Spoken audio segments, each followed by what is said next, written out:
Good morning, everybody. This is Dr. Mary Gardner with Lap of Love. It is Wednesday and about 9 a.m. here in California. So hello, everybody across the country. I am going to talk today about vocalization in our geriatric or elder cats. And it's something near and dear to my heart because I actually had an elder cat that did this. So I'll tell you a little bit about Bodie, my boy. He was actually... I was at the pet store getting dog food, and so there was a cat rescue there with tons of cats available for adoption. And there was this old gray tiger, and so when I looked at his history, they were giving him fluids every other day. And so I thought, oh, this poor guy, like, who's going to adopt this old boy that's got kidney failure and has to be given fluids every other day? And so I'm kind of a sucker for the old cats, the old skinny cats, and I thought, well, I'll adopt him. And so I did, and he was with me for about 3 more years. And I don't know how old he was, but he was like the typical skinny old cat, and just full of love. But unfortunately, maybe about 2 years ago, he started doing that weird vocalization, particularly at night. So I'll give you my impression of that, which is, wow, wow. And I would go look for him, and he would just be walking down the hallway like there was nothing weird going on. So I didn't know why he was making this vocalization as a pet parent, but I had some ideas as a veterinarian why he was doing that. So it was really, I'll admit, it was really annoying because it usually happened at like 12 o'clock when I just fell asleep is when he'd start to vocalize. And it's a very common symptom in our old cats. And there's a few reasons why, and there's a few things that we could do to help them. But just first and foremost, know that it's something you should definitely report to your veterinarian, because there could be something that's manageable, or it could be an underlying disease that it's best to get looked at sooner than later. So a lot of people don't actually even tell the veterinarian that their cat is having this vocalization because they think it's normal, or he's just getting old, so he doesn't know what he's doing, and they just kind of not think of it as that much of an issue. But it really can be, and not only for the pet because they might be in pain or they might be disoriented, but then also for the family trying to manage that loud vocalization, whether it's during the day or in the middle of the night. So I'll go over some of the main reasons why cats vocalize, and there's a lot of them. And this is, again, not the typical meow. This is the meow kind of meow, and not just the little sassy tomcat that's out in the neighborhood. So this is the old guys. So first is cognitive dysfunction. So very similar to dementia in humans, cats and dogs both get cognitive dysfunction, and in dogs, about 50% of dogs over the age of 10 have some form of cognition issues. In cats, about 28% of cats between the ages of 11 and 14 have cognition issues, and then at least 50% of cats over the age of 15 and older have cognition. So that's a massive part of our population to have cognition issues. And most cats, unless there's a systemic disease, usually live to about 15 to even 20. I've helped 23-year-old kitty cats say goodbye. So they do typically live longer than dogs, and so we're seeing them a lot older. So we're seeing a lot more with cognition issues. So that's the first reason why. And unfortunately, we don't have a cause. We don't know of a cause.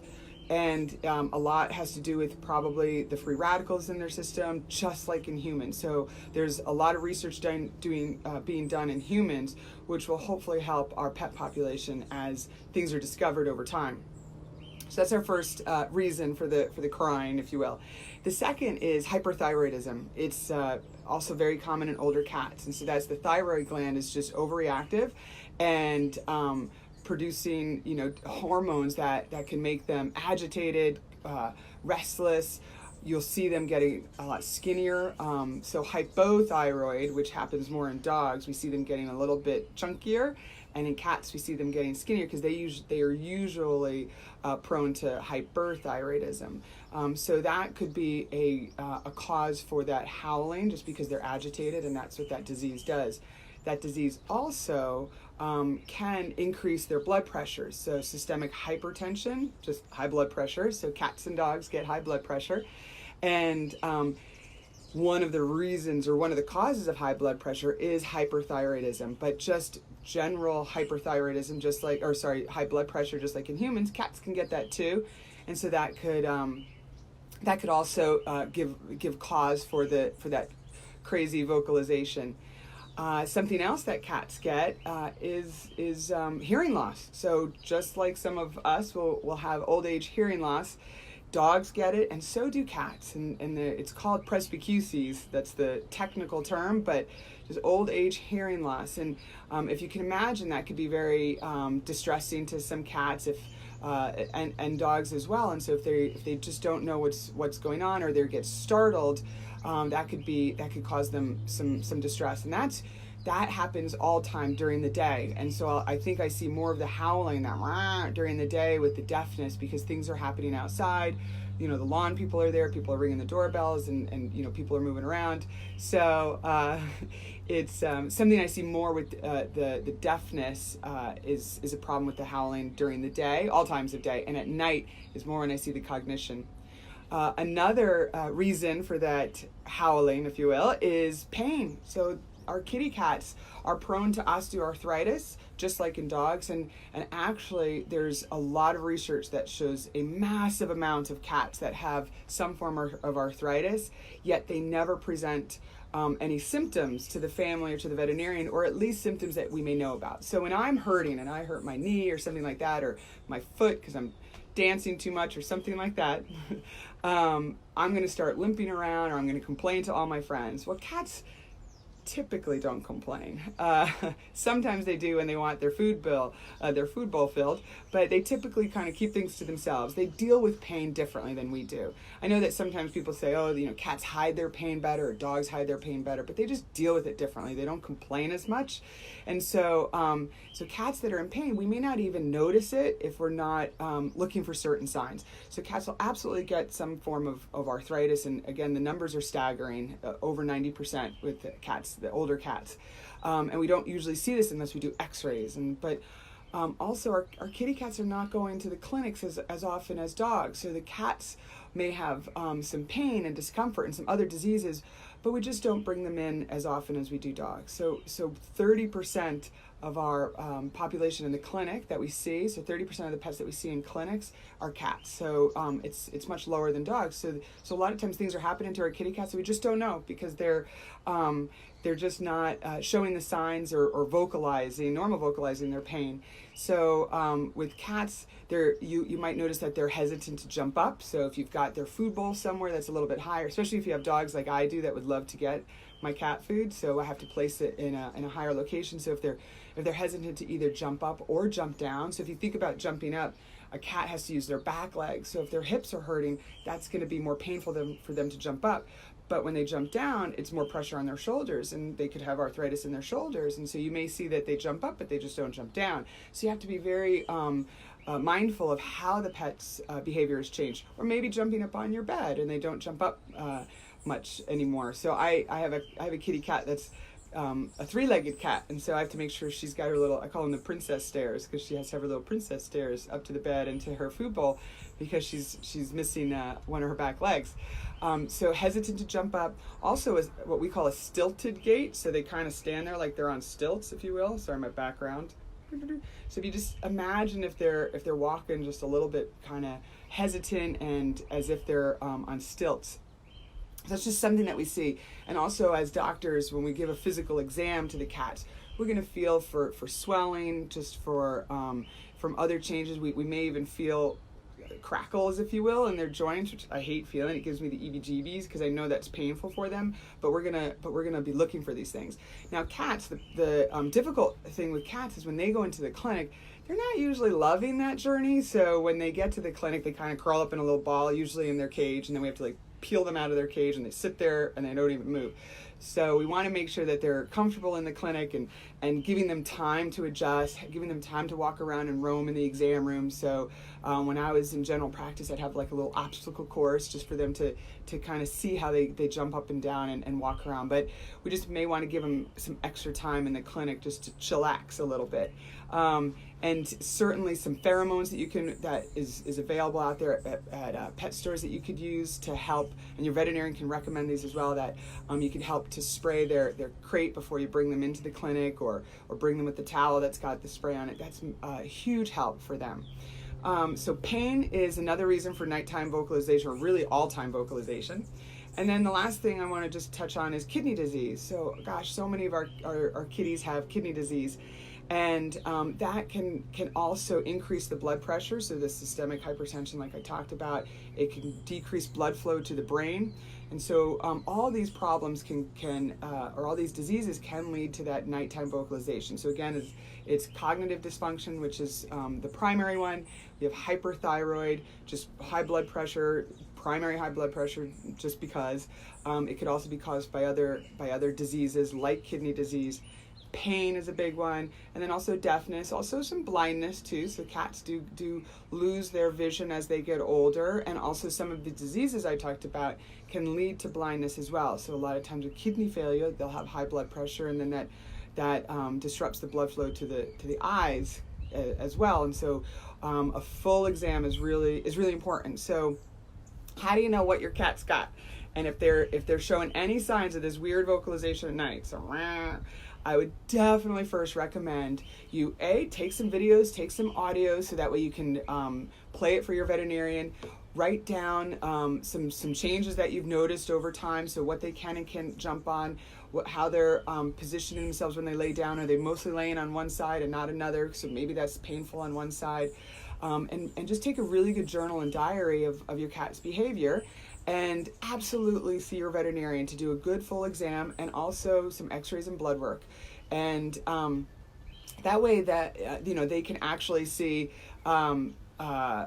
if their kidneys are functioning well, if there's how their blood pressure is doing, if there's any skeletal changes, and that way we can address those first, because those are really important that we don't want to Oh, here's a question. Sorry, I got off track. So is it only a concern if they vocalize at night? Absolutely not, Emily. It's a concern if they vocalize at any time. So cats meow, right? So you guys know that there's the normal meow, like I want food, I want love, stuff like that.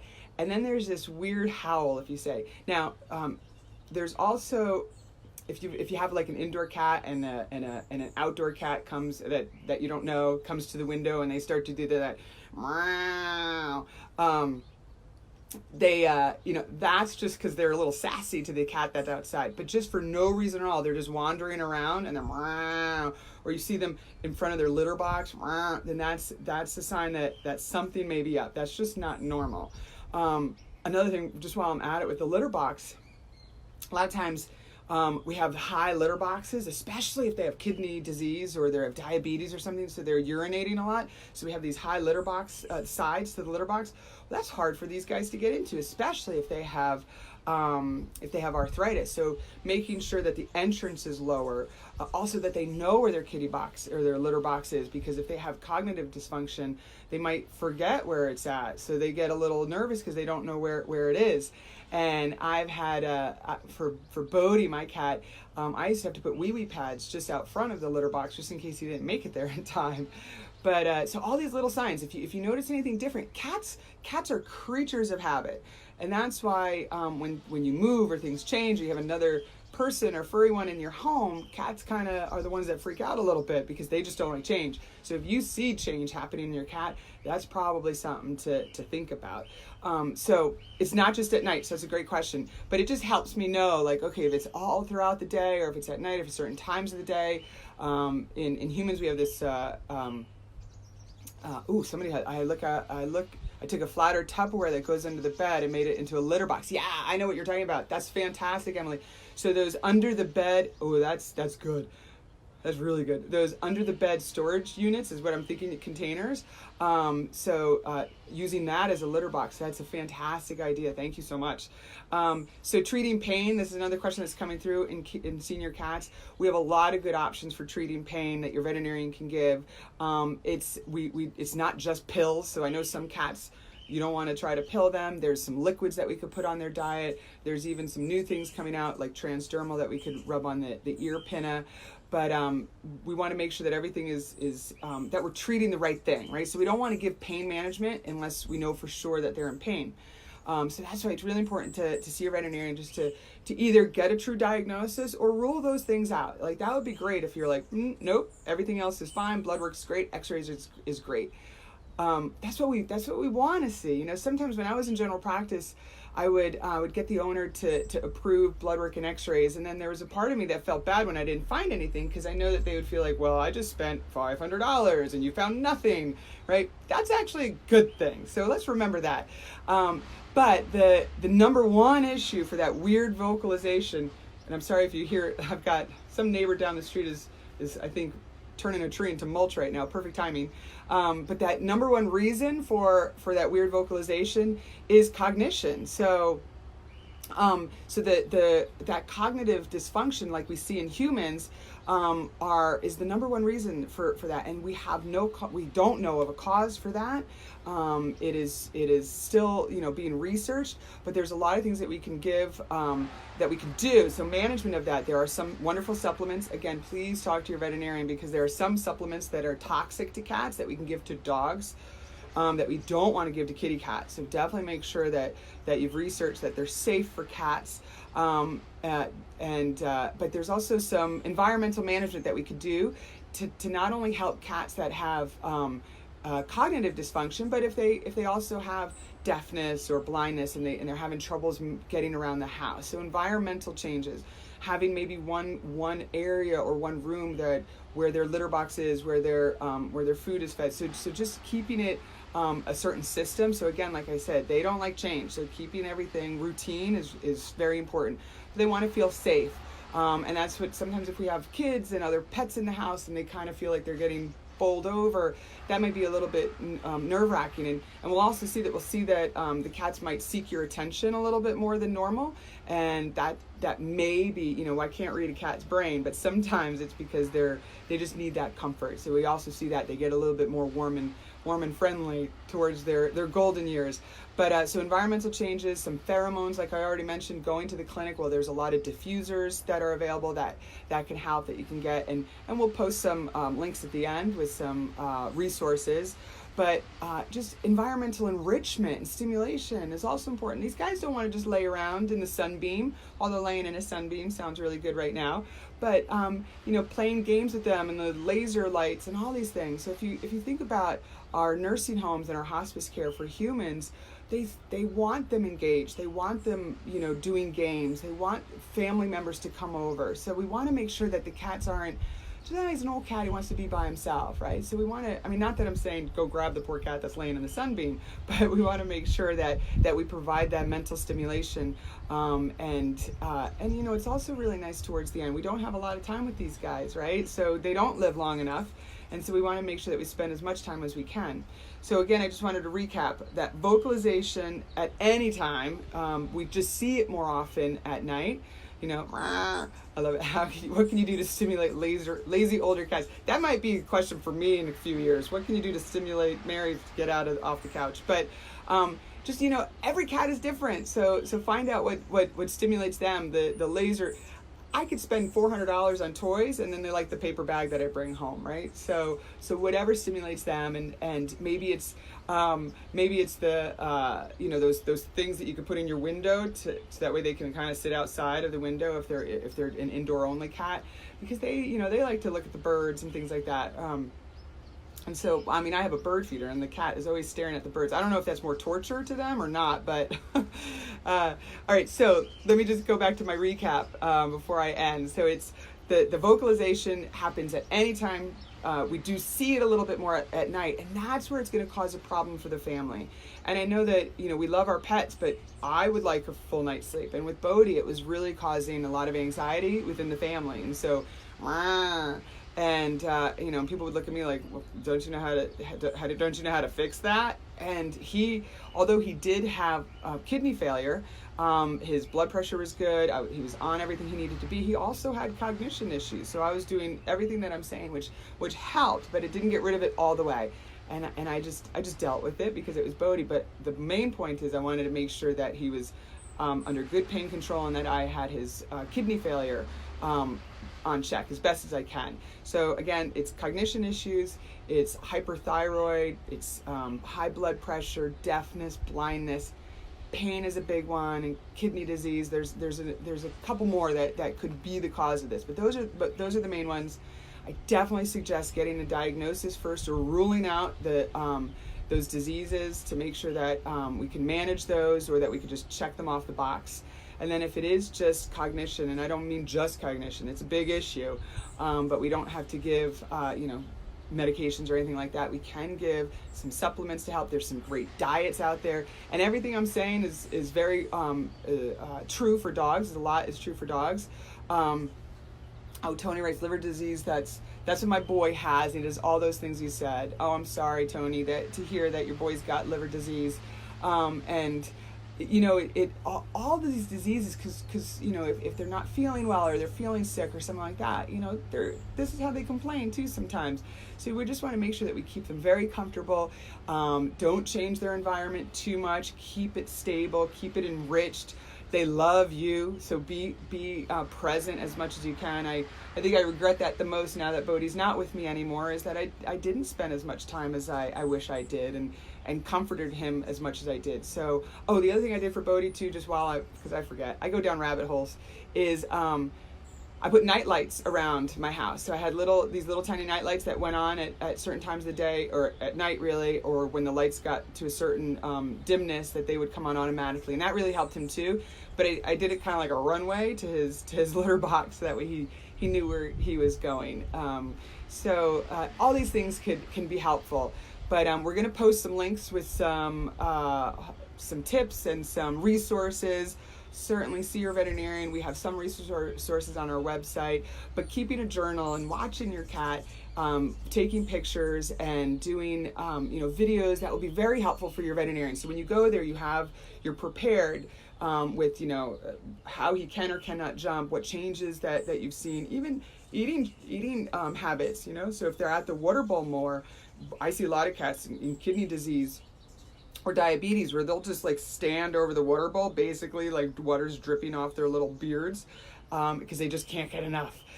To write these things down, these are not normal. And over time, the new normal becomes the normal, right? And so we want to think of how they were maybe 3 years ago. Like, were they doing that? Because stuff happens slowly over time. And we do tend to forget. It happens to me personally. So it also happens when we're watching our kitty cats and our dogs as well. So just be mindful of how they were a few years ago and how they've changed now, and write all these things down for your veterinarian. This is super helpful, because when you go to the clinic, you're going to forget stuff, right? And even for me, I have a little cheat sheet here to remember what I want to tell you guys, because once I get on these live videos, I start forgetting what I want to say, or noises happen over there and I get distracted, or I see messages and I want to answer questions. So write down the things that you want to talk to your veterinarian about. That is so helpful. I can tell you that, promise you that as a veterinarian. There's my dog going crazy. So it'll be super helpful, and have those pictures and images, and keep in contact with them. And it's really important to do blood work and x-rays. Every one of you should be having blood work and x-rays done more often as a human. So even our dogs and cats should get it done, so we can rule some things out and really focus on the problem at hand. So know that you're not alone. I've gone through the howling cat myself, so I understand what struggles it can be, and how difficult it would be also when you're traveling. If you're worried about boarding them, see if you can get a vet tech or a friend or a family member to come in and take care of your cat and just love on them while you're gone. So I really hope this was a helpful video. And like I said, we're posting some resources for you guys. And if you have more questions, you can certainly post them later on, and share this with anybody that you know that's got an old kitty cat, because they may not be telling you that they're up at night. So again, thank you everybody, and I'll see you guys next month for our next live video. Take care.